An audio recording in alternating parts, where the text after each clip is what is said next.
Hello दोस्तों, कैसे हैं आप लोग। आशा करता हूँ आप लोग बहुत अच्छे होंगे। आप सभी दोस्तों का स्वागत है आपका अपना यूट्यूब चैनल यूनिक एकेडमी पे।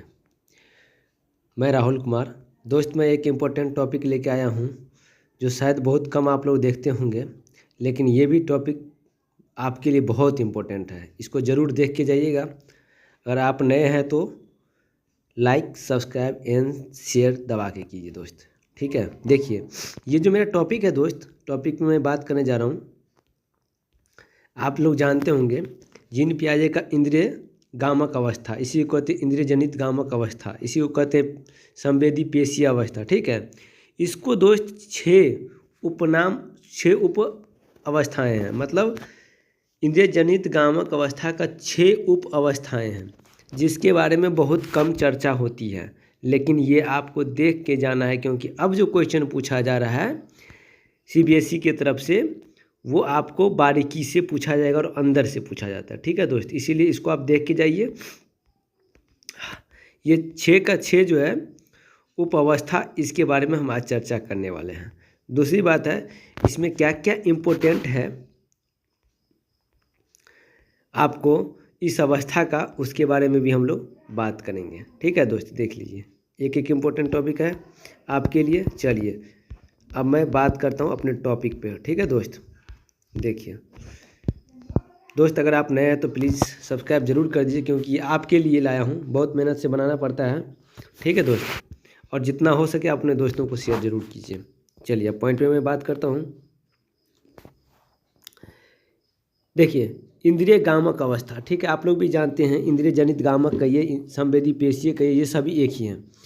0 से 2 वर्ष, मतलब जन्म से 2 वर्ष की अवस्था को कहते हैं। ठीक है, इनके 6 उप अवस्थाएँ हैं। ये कितने उप अवस्थाएँ? 6, मतलब इसको 6 भाग में डिवाइड किया गया है। चलिए, जैसा कि आप आगे देखिएगा, जीन पियाजे ने इस अवस्था को 6 चरणों में विभाजित किया है। ठीक है, जो जन्म से 2 साल तक शिशु के संज्ञानात्मक विकास को दर्शाते हैं। जन्म से 2 वर्ष, इसी को कहते हैं 0 से 2 वर्ष। अब देखिए इनका जो पहला जो इसका अवस्था में बांटा है, वो पहला नंबर है प्रतिवर्त क्रियाओं का चरण। प्रतिवर्त क्रियाओं का चरण ये होता है दोस्त, जन्म से 1 माह तक। इस अवस्था का जो है अवधि होता है जन्म से 1 माह तक। ठीक है, याद रखिएगा। देखिए इस अवस्था में बच्चा क्या करता है, शिशु केवल जन्मजात प्रतिवर्त क्रियाएं करते हैं। जैसे होता है चूसना, मुट्ठी बंद करना। ठीक है, इस तरह की जो क्रिया करते हैं, ये हमारा होता है पहला स्टेज में जो होता है प्रतिवर्त क्रियाओं का चरण है। ठीक है, पहला हो गया इंद्रिय जनित गामक का पहला जो डिवाइड किया गया पहला उपनाम में, तो पहला चरण समझ लीजिए। ठीक है, जिसमें बच्चा क्या करते हैं, चूसते हैं, ठीक है, उंगलियों को, और मुट्ठी बंद करने की क्रियाएं बच्चा करते हैं। दूसरा पे चलते हैं दोस्त। दूसरा देख लीजिए, कहता है 2 नंबर प्रथम चक्रीय व्यवहार। प्रथम चक्रीय व्यवहार, इसका एज क्या है, एज अवधि है 1 से 4 माह, मतलब 1 माह से लेके 4 माह तक। अब इस अवधि में बच्चा क्या क्या करते हैं सो देख लीजिए। बच्चा अपनी ही क्रियाओं जैसे हाथ देखना, अंगूठा चूसना को दोहराना शुरू करता है। मतलब इस अवस्था में वो अपने हाथों को देखना, अंगूठा या उंगली को क्या करता है, बच्चा चूसते रहता है ना, इसको क्या करता है, दोहरा रहा है। ठीक है, मतलब दोहराने की क्रिया इसमें आ जाती है। कौन सी अवस्था में, प्रथम चक्रीय अवस्था में। ठीक है, अब देखिए जो उसे सुखद लगती है, मतलब ये क्रिया करने से बच्चा को सुखद और आनंददायक लगता है। ठीक, अब हम चलते हैं दोस्त तीसरा स्टेज, जो तीसरा अवस्था में विभाजित किया, उसका तीसरा है द्वितीय चक्रीय व्यवहार। द्वितीय चक्रीय व्यवहार, इसका एज क्या है, अवधि 4 माह से 8 माह तक, मतलब 4 महीने से लेके 8 महीने में ये द्वितीय चक्रीय व्यवहार होता है। अब इसमें क्या क्या बच्चा करते हैं, इसके बारे में आप बारीकी से जानिए। ठीक है दोस्त, शिशु बाहरी वस्तुओं, मतलब बाहर, अब देखिए बाहरी वस्तुओं जैसे खिलौने, आवाज़ के साथ होने वाली क्रियाओं को दोहराता है। जैसे देखिए घंटी बजाना, मतलब कह रहा है कि बाहर की कोई भी चीज़ आवाज़ है उसको बच्चा क्या करता है, उस क्रिया को दोहराता है। खिलौने का आवाज़ होना या कोई घंटी का आवाज़ होना, किसी इस तरह का एक्टिविटी को बच्चा क्या करता है, दोहराते हैं। ठीक है दोस्त, ये आता है। अब हमारा आता है चौथा अवस्था आता है द्वितीय चक्रीय व्यवहारों का समन्वय। द्वितीय चक्रीय व्यवहारों का समन्वय, इसका एज अवधि क्या है दोस्त, 8 से 12 माह, मतलब 8 माह से लेके 8 महीने से 12 महीने के अंतराल में ये अवधि चलते हैं। अब इसमें देखिए बच्चा क्या क्या करते हैं। देखिए बच्चा लक्ष्यों को प्राप्त करने के लिए विभिन्न क्रियाओं, जैसे कौन कौन सा क्रिया करते हैं अपने लक्ष्य को प्राप्त करने के लिए। देखिए जैसे खिलौने तक पहुंचने के लिए कंबल खींचना, मतलब खिलौना अगर बच्चे से दूर है तो वो कंबल के सहारे उस खिलौने को या तौलिया के सहारे समझ लीजिए उस खिलौने को क्या करते हैं, अपनी तरफ खींचते हैं। ठीक है, मतलब वहाँ बच्चा नहीं पहुँच पाता है तो वहाँ उस चीज़ के माध्यम से अपनी ओर खींचते हैं। ठीक है दोस्त, जो इसका एज अवधि क्या है, 8 से 12 माह। ठीक है दोस्त, साथ में दिया हुआ है, इसके साथ में ये भी दिया है, जो देखिए को जोड़ना शुरू करता है। इस तरह की एक्टिविटी बच्चा करते हैं। यह वस्तु अस्थायित्व की शुरुआत है। यहाँ से वस्तु अस्थायित्व क्या होता है, शुरुआत हो जाता है, मतलब प्रारंभ हो जाता है। ठीक है दोस्त, आशा करता हूँ आप लोग समझ रहे होंगे। नेक्स्ट पॉइंट कहता है, देखिए नेक्स्ट पॉइंट हमारा है 5वां नंबर, तृतीय चक्रीय व्यवहार। तृतीय चक्रीय व्यवहार, इसका एज अवधि है 12 माह से 18 माह, मतलब 12 महीने से 18 महीने के बीच। इस अवस्था में बच्चा क्या करते हैं, शिशु नए और रचनात्मक तरीकों से वस्तुओं के साथ प्रयोग करता है। ध्यान से समझिएगा, कहता है शिशु जो है नए और रचनात्मक तरीकों से वस्तुओं के साथ प्रयोग करता है। जैसे पानी में चीज़ें डालकर देखना, मतलब पानी में कोई वस्तु गिरा देता है, उसको देखता है ये क्या होता है, ये कैसे होता है। मतलब बच्चा इस तरह की गतिविधि इस स्टेज में करने लगते हैं। ठीक है दोस्त, आगे की मैं बात करता हूँ। देखिए अगला पॉइंट है 6ठा नंबर और लास्ट है इसका, मानसिक निरूपणों की शुरुआत। मानसिक निरूपणों की शुरुआत ये है इसका एज अवधि 18 से 24 माह, मतलब 18 महीने से 24 महीने में बच्चा इस तरह के क्रिया में, इस अवस्था में क्या क्या करते हैं, थोड़ा इसको भी देख लीजिए।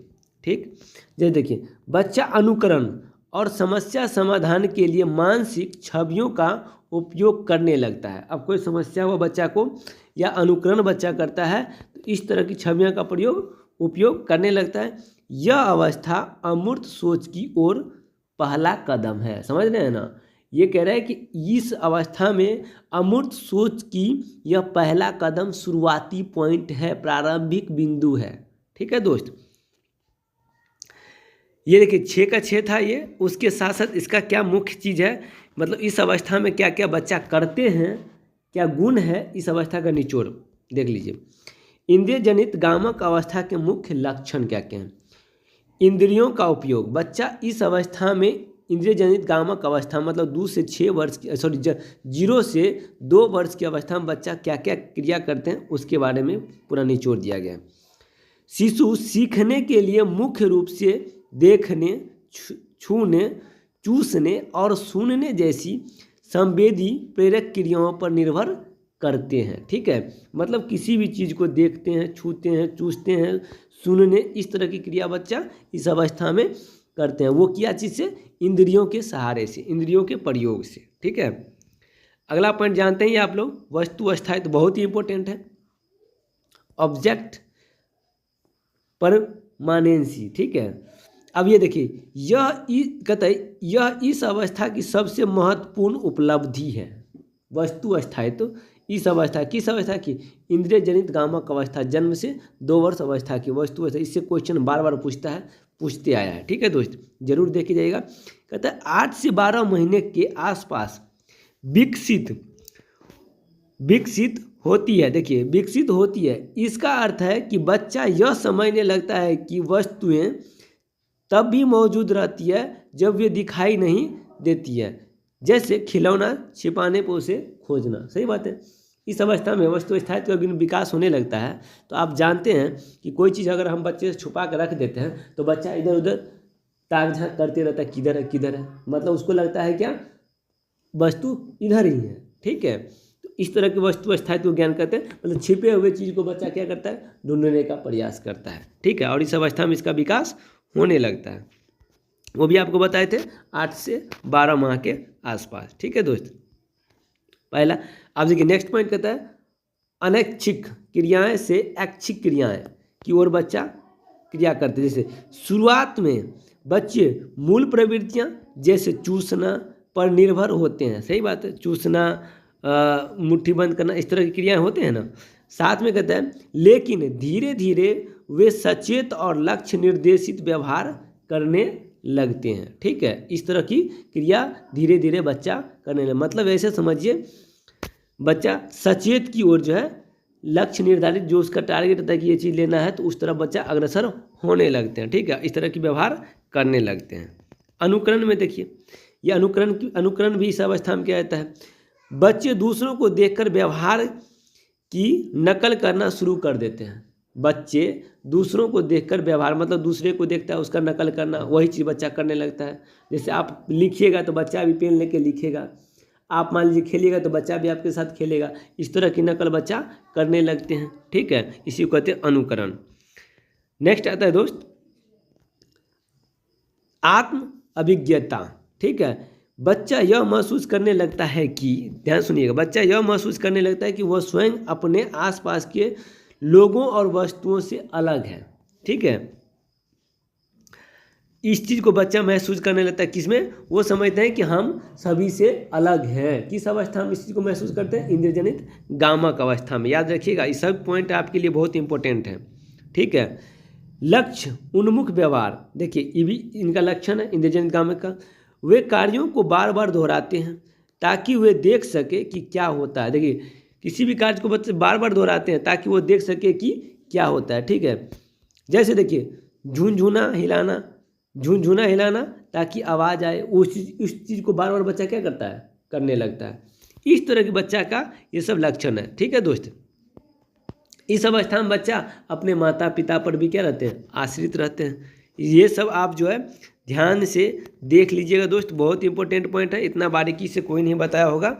अब मैं कहता हूँ इसको देख के जाइएगा, ज़्यादा से ज़्यादा शेयर कर दीजिए। हर पॉइंट आपके लिए, ये चरण जो है ना 6 चरण में जो डिवाइड किए हैं, इनको जरूर देख के जाइएगा। ठीक है दोस्त, अगर आप नए हैं तो ज़रूर आप सब्सक्राइब, लाइक एंड शेयर जरूर कर दीजिए ताकि दूसरे का भी भला हो सके। कहावत में कर भला तो हो भला। ठीक है दोस्त, थैंक यू।